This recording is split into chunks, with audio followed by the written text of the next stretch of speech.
So some cognitive strategies to manage change are really important to think about. So we can learn to be more cognitively flexible. So we're going to think about how to take small steps to embrace change. People often say, how do you eat something massive? Well, you would take one bite at a time. So thinking about what you can do to make some small changes to enable you to be more flexible. It requires cognitive restructuring. So in essence, number one, we're going to be flexible and adaptable, try something a little bit different.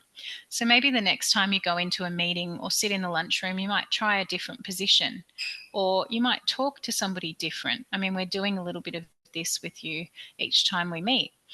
By taking small flexible steps, you'll be more open and adaptive, and you'll become more open to trying new experiences and embracing change. The second way is to look for evidence. So to ask yourself, what else might be true? You can use this when feeling stuck, frustrated, or a little bit stubborn. So make sure you are gentle and kind in the way that you do this. Try and take a broader look at a situation, and it will encourage your thinking from a different perspective and to look at other possibilities or options.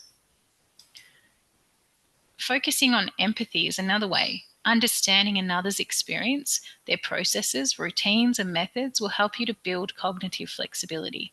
That's because it helps you to get out of the mentality that your way is the only way. If you're struggling to build empathy, you can start by approaching other people at work with your challenges. You can ask them how they would approach a problem. You can listen and actively kind of engage when they give their explanation. Maybe you won't agree with your co-worker's approach, but maybe that's not the point. Doing it can help you to see from another person's point of view.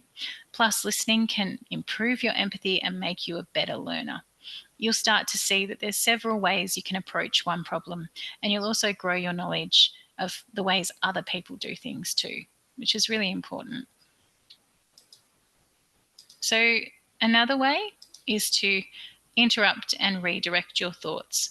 So being mindful of what you're thinking and being able to interrupt that spiraling thought process is really important, because we don't need to believe our thoughts. Our thoughts are just thoughts. They can come and go. Often people refer them to the clouds in the sky. So changing the topic is up to you, whether you do say stop to those thoughts or whether you're able to accept that they're there, but maybe just not buy into them and not believe them. Maybe you'll even start to kind of have a laugh at some of them. This is a tactic for people who tend to go down rabbit holes and have lots of negative thoughts about themselves. It's a term called catastrophizing as well, which is a common display of cognitive rigidity. It means that, we may think of worst case scenarios.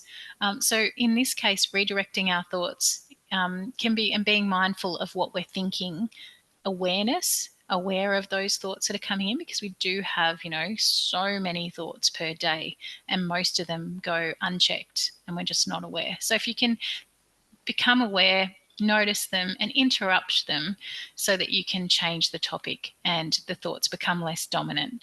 It's I know it's easier said than done, but to help you get there, do some things to support you. Get up and change your scenery, take a walk around the block, or go on your lunch break earlier than usual, or see somebody and talk to them about their day. Think of it as pressing pause. You can redirect and focus on something else, and you can allow your brain to reframe the narrative and look at it in reality and not in the all or nothing thinking that it often comes to you in. So it's again that flexibility of looking at the other ways of seeing a situation. 5 is thinking what else might be true.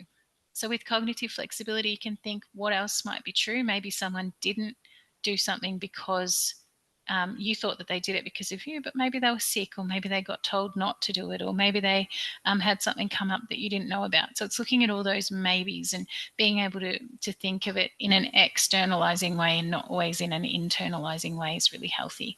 So just using that phrase, what else might be true, can be a really powerful way of growing cognitive flexibility and accepting and adapting to change. All the best.